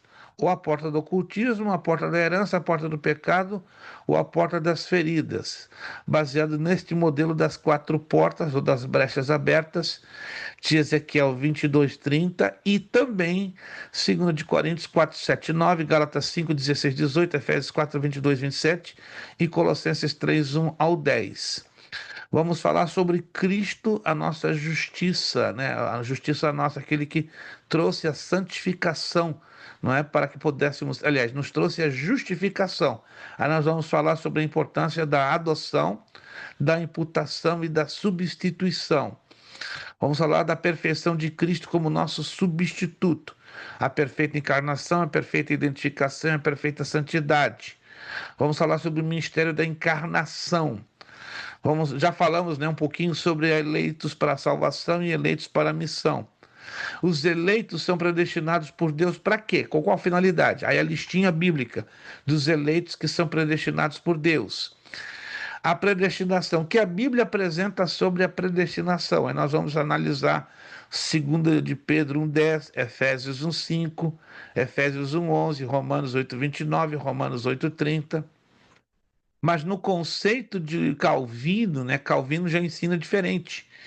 Calvino ensina um selecionado grupo de salvos e o grupo dos perdidos. Mas por que Calvino fala essa bobagem? Porque em 1537 ele escreve isso aqui, ó. É em cima disso aqui que os presbiterianos, que os calvinistas creem que salvo uma vez, salvo para sempre. Aí eles pegam textos isolados de Provérbios 16:4, Romanos 9:18, Êxodo 4:21, Romanos 9:13, Mateus 26:20. Isso aqui é tudo isolado e é tudo que eles usam para argumentar que a salvação não se perde. Aí nós vamos à Bíblia. Como é que a Bíblia prova que a salvação pode ser perdida, né? 1 de Coríntios 15:22, João Evangelho 1:12, Tiago 12:2:1, 2 de Pedro 3:9, Apocalipse 22:17, 1 de Timóteo 2:4, João 3:16, Apocalipse 2:10, Apocalipse 3:5, João 6:37, João 6:47, Apocalipse 3:1. Então, todos esses textos a gente vai apresentar a vocês, vamos esmiuçá-los, vamos fazer uma dissecação e aí vocês vão entender por que os presbiterianos, os calvinistas, batem na tecla que salvação não se perde, porque eles pegam uma declaração que Calvino fez em 1537, usando um grupo de textos isolados, sem levar em consideração este enorme conjunto de textos bíblicos que afirmam, sim, salvação pode definitivamente ser perdida. Então não perca a próxima aula, vai ser a última. Eu sei que talvez eventualmente alguns não poderão vir, poderão ter algum tipo de dificuldade, mas nós vamos nos dedicar somente a esse fechamento. E aí no dia 26 de hoje, há 2 semanas, partimos então para a nossa provinha. Vamos então corrigir o restante dos exercícios que ficaram para trás? Vamos lá? O restante, se não me engano, ah, deixa eu ver aqui. Eu creio que a questão. Alguém me corrija, me ajude, por favor, que eu fiz aqui uma anotação, mas eu não estou muito seguro. Eu parei em qual questão? Na questão 7. 6. 6. pastor. 6. Então vamos na questão 7. Perfeito, obrigado. Não, a 6 não fez, não, pastor. A 6 eu não fiz, perfeito. Então, bloco 2, questão 6. Deus garantiu ao homem, aqui está homem, eu digitei homem porque faltou M. Deus garantiu ao homem a salvação por meio da morte vicária de seu filho Jesus Cristo. Qual é a alternativa aí correta?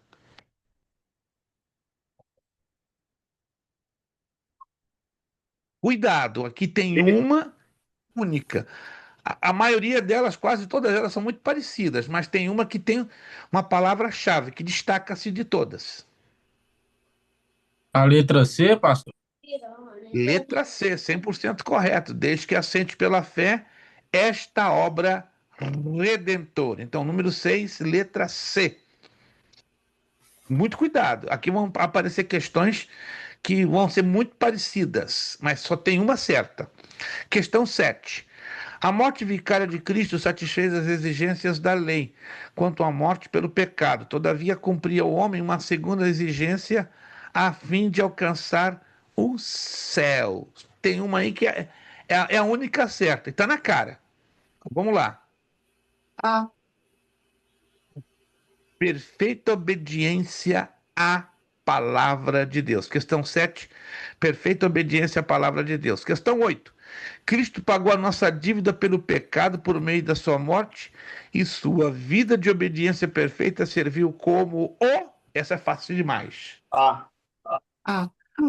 O preço da justiça. Questão 8A, o preço da justiça. Questão 9. No Antigo Testamento, se um homem ficasse endividado, correria o risco de perder seus bens e ser vendido como um escravo. Muito cuidado aqui, ó. Só tem uma letra que é a correta. Qual é? Eu coloquei a B, mas não tenho certeza. É a B, 100% correto. Ok. 100%, a sua única esperança era um parente pagar o preço da sua redenção. Aí nós nos remontamos, né, à questão do remidor ali de Ruth e Boaz. Estão lembrados?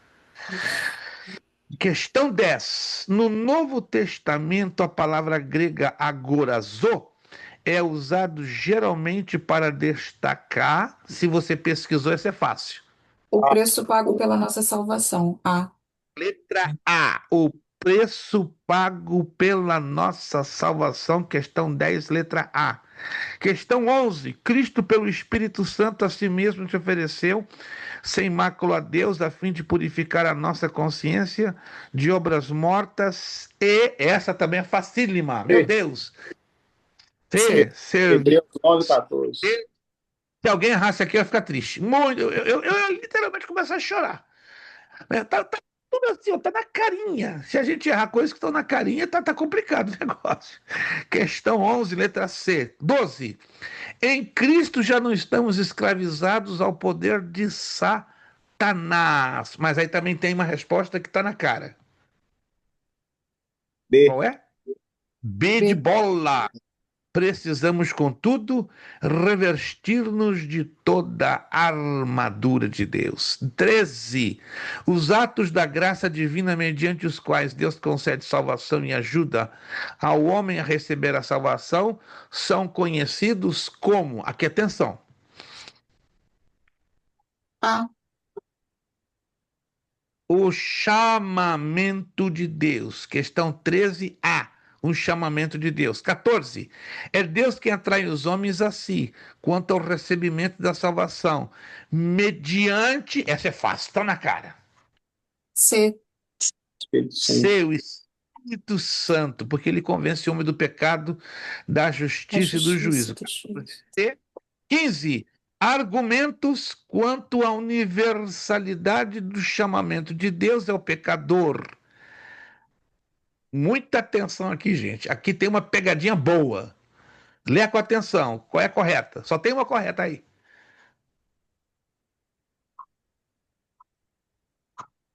Eu não Olha o fiz. silêncio. Olha o silêncio. Quer dizer que essa aqui realmente pegou. É a letra D.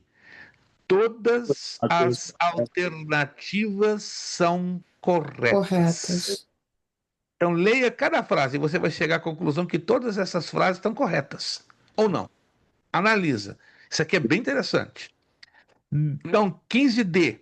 TAC. TAC quer dizer todas as alternativas estão corretas. 16. Essa está na cara, isso é fácil demais. Os que recebem o chamamento para a salvação são chamados especificamente para B. B. B. B de bola. B. B, serem santos. B de bola. Para fechar tudo, bloco 3. Você agora vai marcar certo, C para certo e E para errado. Eu vou dizer o número e você me dá a letra. Número 1, qual? Certo ou errado? Certo. Certíssimo. 2, certo ou errado? Errado.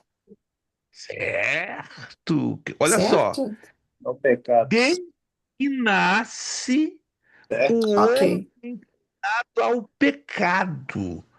Razão porque é incapaz de agradar a Deus, desde que ele nasce. Então isso é Verdade. certíssimo. Certo. Número Verdade. Então, número 1 e 2 estão certas. Número 3, certo ou errado? Errado. Errado. Errado. Número 3, errado. Número 4, certo ou errado? Errado. Certo. Preste atenção no número 4. Ixi. O padrão de vida exposto por Deus nunca teve por objetivo ser o caminho de salvação para ninguém. O padrão de Deus de vida, ela é a consequência, não é a causa da salvação. Qual é a causa da nossa salvação, meus irmãos? Alguém sabe? Eu quero dar 50. Algo que está por detrás da graça. A fé. Fé. Ô, irmão Kelso, leva 50, por favor. Fé. Sem fé é impossível agradar a Deus, e é por fé que somos salvos. Nós temos que ler com atenção e chegar a certas conclusões daquilo que já estudamos.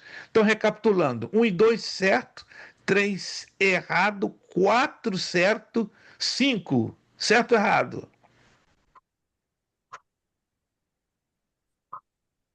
Eu coloquei errado. Para. Certo. Número 5, presta atenção. A Ixi.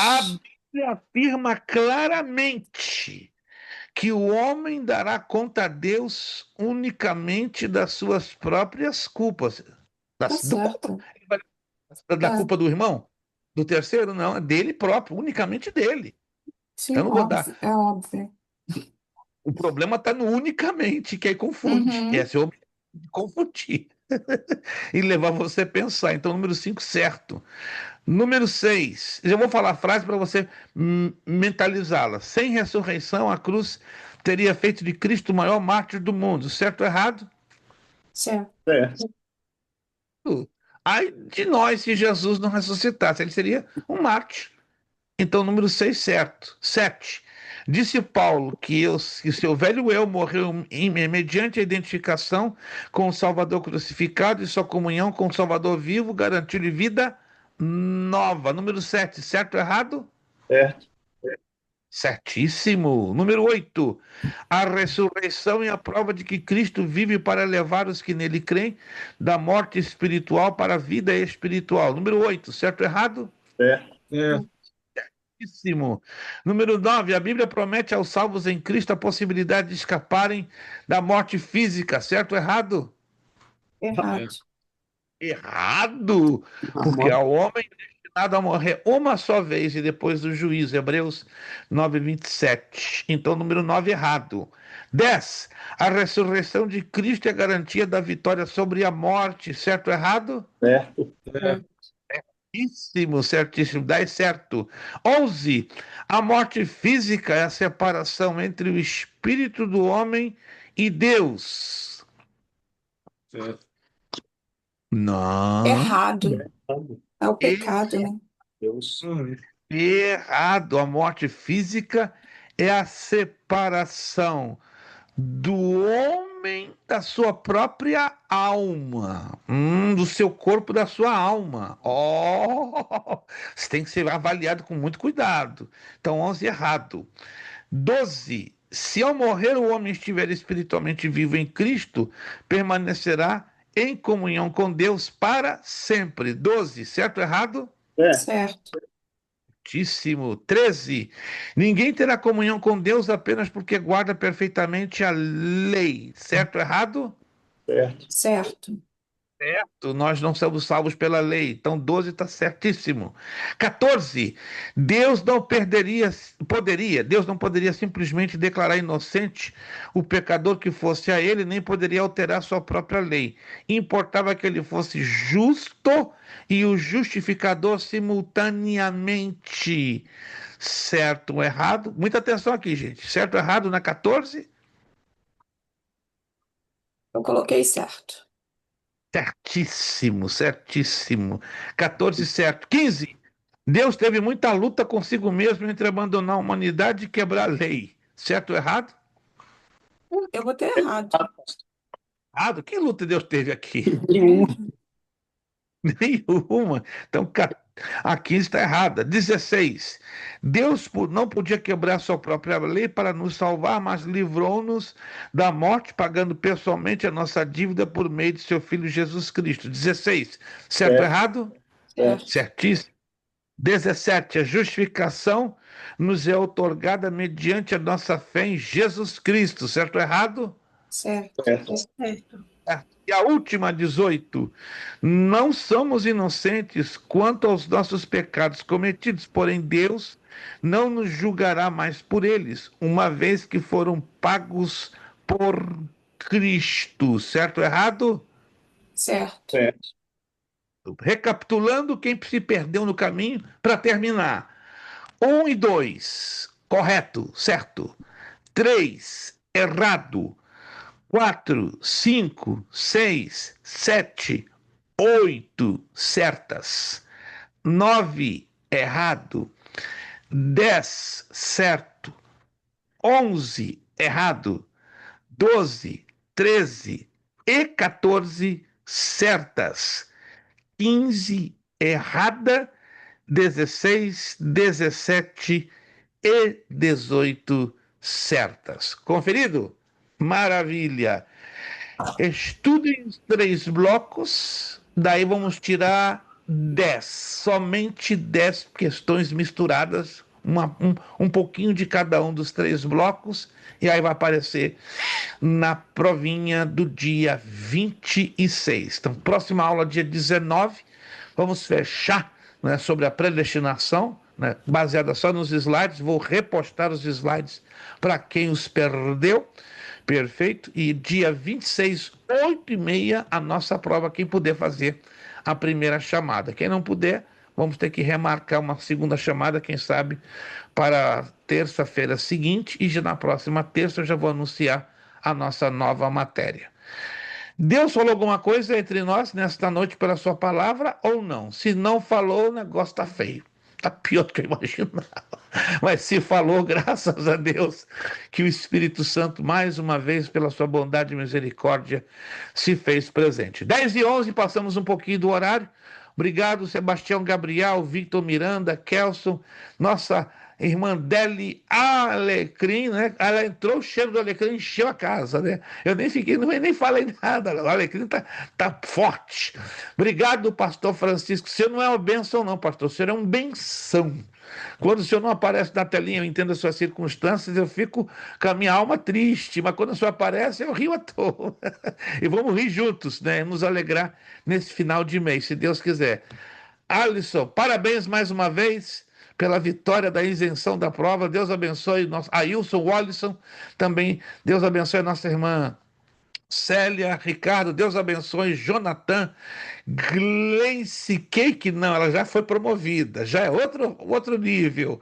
O Alisson, Deus abençoe, irmã Laila, que hoje não pôde estar visível, claro, deve ter tido alguma dificuldade, e o casal Angélica e Victor Freire. Vamos agradecer ao Senhor nosso Deus.